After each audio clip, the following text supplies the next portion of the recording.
ಮುಡಾ ಹಗರಣದ ತನಿಖೆಯನ್ನು ಸಿಬಿಐಗೆ ವರ್ಗಾಯಿಸುವಂತೆ ರಿಟ್ ಅರ್ಜಿಯನ್ನ ಸಲ್ಲಿಸಲಾಗಿತ್ತು. ಅದರ ವಿಚಾರಣೆಯನ್ನ ಮುಂದೂಡಿಕೆ ಮಾಡಲಾಗಿದೆ. ಜನವರಿ 27ಕ್ಕೆ ವಿಚಾರಣೆಯನ್ನ ಹೈಕೋರ್ಟ್ ಮುಂದೂಡಿಕೆ ಮಾಡಿದೆ. ಸಿಬಿಐ ತನಿಖೆ ಬೇಕೋ ಬೇಡವೋ ಅನ್ನೋದ್ರ ಬಗ್ಗೆ ವಿಚಾರಣೆಯನ್ನ ನಡೆಸಲಾಯಿತು. ಮುಡಾ ಕೇಸ್ ಪ್ರಾಮಾಣಿಕವಾಗಿ ತನಿಖೆಯಾಗಬೇಕು. ಲೋಕಾಯುಕ್ತ ತನಿಖೆ ಮೇಲೆ ನಮಗೆ ನಂಬಿಕೆ ಇಲ್ಲ. ಸ್ನೇಹಮಯಿ ಕೃಷ್ಣ ಪರ ವಕೀಲ ವಸಂತ್ ಕುಮಾರ್ ಅವರು ವಾದವನ್ನ ಮಂಡಿಸಿದ್ರು.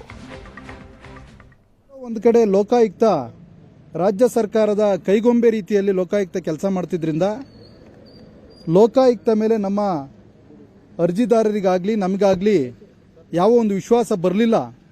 ಆ ಒಂದು ಸಂದರ್ಭದಲ್ಲಿ ನಾವು ಹೈಕೋರ್ಟ್ನ ಮೊರೆ ಹೋಗಬೇಕಾಯಿತು. ಹೈಕೋರ್ಟ್ಗೆ ಒಂದು ರಿಟ್ ಅರ್ಜಿಯನ್ನು ಸಲ್ಲಿಸಿ ಲೋಕಾಯುಕ್ತದಲ್ಲಿ ರಿಜಿಸ್ಟರ್ ಆಗಿರ್ತಕ್ಕಂಥ ಏನು FIR ಇದೆ ಅದನ್ನು CBIಗೆ ವರ್ಗಾವಣೆ ಮಾಡಬೇಕು. ಸ್ವಾಯತ್ತ ಸಂಸ್ಥೆಯಾದ CBIಯಿಂದ ಒಂದು ತನಿಖೆ ನಡೆದು ಒಂದು ಗುಣಮಟ್ಟದ ತನಿಖೆ ನಡೆದಂಥ ಸಂದರ್ಭದಲ್ಲಿ ಒಂದು ಒಳ್ಳೆಯ ನ್ಯಾಯವಾದಂಥ ಒಂದು ರಿಪೋರ್ಟ್ ಆಚೆ ಬರಬೇಕು ಅನ್ನೋ ಉದ್ದೇಶದಿಂದ ನಾವೊಂದು ರಿಟ್ ಅರ್ಜಿಯನ್ನು ಹೈಕೋರ್ಟ್ ಆಫ್ ಕರ್ನಾಟಕದಲ್ಲಿ ಸಲ್ಲಿಸಿದ್ದು. ನಮ್ಮ ಅರ್ಜಿದಾರ ಸಲ್ಲಿಸಿದ್ದು ಸ್ನೇಹಮಯಿ ಕೃಷ್ಣ ಅವರು. ಅದು ಇವತ್ತು ಒಂದು ಪ್ರಕರಣ ಇವತ್ತು ಹಿಯರಿಂಗಿಗೆ ಧಾರವಾಡ ಹೈಕೋರ್ಟ್ ಆಫ್ ಕರ್ನಾಟಕದಲ್ಲಿ ಜಸ್ಟಿಸ್ ನಾಗಪ್ರಸನ್ನ ಅವ್ರ ಮುಂದೆ ಬಂದಿತ್ತು. ಇವತ್ತು ನಮ್ಮ ಹಿರಿಯ ವಕೀಲರು supreme court of India Maninder Singh ಅವರು ನಮ್ಮ ಅರ್ಜಿದಾರರ ಪರವಾಗಿ ಬಂದು ಹಿಯರಿಂಗನ್ನು ಸುದೀರ್ಘವಾಗಿ ಹಿಯರಿಂಗನ್ನು ಮಾಡಿದರು. ಕೋರ್ಟ್ ಎಲ್ಲ ವಾದವನ್ನು ಆಲಿಸಿದ ನಂತರ ಅದರ್ ಸೈಡ್ ಅವರು ಈ ಮೈನ್ ಪಿಟಿಷನ್ಗೆ ಇವತ್ತು ಅಬ್ಜೆಕ್ಷನ್ನ ಫೈಲ್ ಮಾಡಿರ್ತಕ್ಕಂಥದ್ದು. ಆ ಕಾಪಿಗಳನ್ನು ನಮಗೆ ಬೆಳಗ್ಗೆ ಸಲ್ಲಿಸಿರ್ತಕ್ಕಂಥದ್ದನ್ನು ನಾವು ರಿಸೀವ್ ಮಾಡ್ಕೊಂಡಿದ್ದೀವಿ. ನಾವು ಈಗಾಗಲೇ EDಯನ್ನು ಅದರಲ್ಲಿ ಇಂಪ್ಲೀಡ್ ಮಾಡಬೇಕು ಅಂತೇಳಿ ಒಂದು ಇಂಪ್ಲೀಡ್ ಅಪ್ಲಿಕೇಶನ್ ಕೂಡ ಹಾಕಿದ್ದು. ಅದಕ್ಕೂ ಕೂಡ ಮುಡಾ ಹಗರಣವನ್ನ ಸಿಬಿಐಗೆ ವಹಿಸಬೇಕು ಅಂತ ಹೇಳಿ ಸಾಮಾಜಿಕ ಹೋರಾಟಗಾರ ಸ್ನೇಹಮಯ ಕೃಷ್ಣ ಅವರು ಸಲ್ಲಿಸಿದಂತ ಅರ್ಜಿ ಇವತ್ತು ಹೈಕೋರ್ಟ್ನಲ್ಲಿ ವಿಚಾರಣೆಗೆ ಬಂತು. ವಿಚಾರಣೆ ವೇಳೆ ಸಾಕಷ್ಟು ವಾದ ಪ್ರತಿವಾದಗಳು ಕೂಡ ನಡೆದಿದೆ.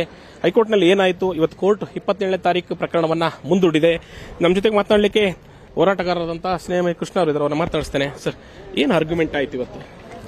ಸರ್, ಏನು ಮೈಸೂರು ನಗರಾಭಿವೃದ್ಧಿ ಪ್ರಾಧಿಕಾರದಲ್ಲಿ ನಡೆದಿರತಕ್ಕಂಥ ಅಕ್ರಮ ನಿವೇಶನ ಸಂಬಂಧಪಟ್ಟಂತೆ ನಾವು ಲೋಕಾಯುಕ್ತ ದೂರು ದಾಖಲು ಮಾಡಿದ್ದೀವಿ. ಆ ಒಂದು ಪ್ರಕರಣವನ್ನು CBIಗೆ ವಹಿಸಬೇಕು ಅಂತೇಳಿ ನಾವು ಮನವಿ ಮಾಡ್ಕೊಂಡಿದ್ವಿ. ಆ ಮನವಿಗೆ ಸಂಬಂಧಪಟ್ಟ ಈಗಾಗಲೇ ಸಾಕಷ್ಟು ವಿಚಾರಣೆ ನಡೆದಿದ್ರು ಕೂಡ ಇವತ್ತು ಮತ್ತೆ ವಿಚಾರಣೆ ದಿನಾಂಕ ನಿಗದಿ ಮಾಡಿದ್ರು. ಸೊ ಇವತ್ತು ನಮ್ಮ ಹಿರಿಯ ವಕೀಲರಾದ ಮಣಿಂದರ್ ಸಿಂಗ್ ಅವರು ಈ ಪ್ರಕರಣವನ್ನು ಯಾಕೆ CBI ವಹಿಸಬೇಕು ಅನ್ನೋದ್ರ ಬಗ್ಗೆ ಹಲವಾರು ಮಾಹಿತಿ ಮತ್ತು ದಾಖಲಾತಿಗಳ ಸಮೇತ ಒಂದು ವಾದವನ್ನು ಮಂಡನೆ ಮಾಡಿದ್ದಾರೆ. ಸೊ ಆ ವಾದವನ್ನು ಆಲಿಸಿದಂಥ ಮಾನ್ಯ ನ್ಯಾಯಾಲಯ ಎದುರುದಾರರಿಗೆ ಒಂದು ಅವಕಾಶವನ್ನು ಕೊಟ್ಟು ಜನವರಿ 27ನೇ ತಾರೀಕು ಬೆಳಗ್ಗೆ 10:30ಕ್ಕೆ ವಿಚಾರಣೆಯನ್ನು ನಿಗದಿ ಮಾಡಿದ್ದಾರೆ. ಸರ್, ತಮಗೆ ವಿಶ್ವಾಸ ಇದೆನಾ ಪ್ರಕರಣ CBIಗೆ ಹೋಗುತ್ತೆ? ಖಂಡಿತವಲ್ಲ ಸರ್. ಇವತ್ತಿನವರೆಗೂ ನಾವೇನು ಕಾನೂನು ಹೋರಾಟ ಮಾಡ್ಕೊಂಡು ಬಂದಿದ್ದೀವಿ. ಇದುವರೆಗೂ ಸಾಕಷ್ಟು ಹೋರಾಟದಲ್ಲಿ ನಮ್ಮ ಜಯವನ್ನು ಗಳಿಸಿದ್ದೀವಿ. ಸೊ ಅದೇ ರೀತಿ ಈ ಪ್ರಕರಣದಲ್ಲೂ ಈ ಒಂದು ವಿಚಾರದಲ್ಲೂ ಕೂಡ ಜಯವನ್ನು ಗಳಿಸಿದ ವಿಶ್ವಾಸ ನಮಗಿದೆ. ಸೊ ಯಾಕೆ ಅಂತೇಳಿ ಅದಕ್ಕೆ ಪೂರಕವಾದ ಸಾಕಷ್ಟು ಬಲವಾದ ಸಾಕ್ಷ್ಯಗಳನ್ನು ನಾವು ಮಾನ್ಯ ನ್ಯಾಯಾಲಯಕ್ಕೆ ಗಮನಕ್ಕೆ ತಂದಿದ್ದೀವಿ. ಧಾರವಾಡದಿಂದ ಕ್ಯಾಮರಾಮನ್ ಜೊತೆ ಗುರುರಾಜುಗಾರ್, ಏಷ್ಯಾನೆಟ್ ಸುವರ್ಣ ನ್ಯೂಸ್.